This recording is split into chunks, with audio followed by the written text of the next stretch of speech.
विद्याविकास मंदिरच्या प्रांगणात थिरकली बालकलाकारांची पावले. नेरळमध्ये विद्याविकासच्या शैक्षणिक संस्थेचं स्नेहसंमेलन उत्साहात संपन्न. नेरळ विद्याविकास मंदिर शाळेतील मराठी बालवाडी विभाग व इंग्रजी माध्यम विद्यार्थ्यांचे स्नेहसंमेलन शनिवार दिनांक 11 जानेवारी रोजी शाळेच्या प्रांगणात यशस्वीपणे पार पडले.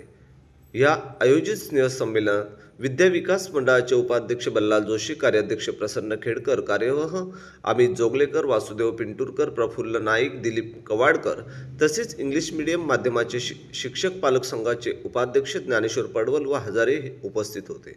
त्याप्रसंगी ह्या स्नेहसंमेलनात विद्यार्थ्यांनी उत्स्फूर्त सहभाग घेऊन कीर्तन, गोष्टी, देशभक्तीपर गीते, कोळी गीतं सादर करून आपल्या कलागुणांचे प्रदर्शन करत उपस्थित सर्वांच्याच आकर्षणाचे ते केंद्रबिंदू ठरले. तर या स्नेहसंमेलनासाठी मुख्याध्यापिका स्नेहा मसे, प्रभारी मुख्याध्यापिका स्वाती तुपगावकर, सुजाता कांबळे, मनीषा गोळे व सर्व स्टाफ व कर्मचारी यांनी विशेष मेहनत घेतली. तर विद्यार्थ्यांचे पालकवर्ग व पंचक्रोशीतील नागरिक मोठ्या संख्येने उपस्थित होते.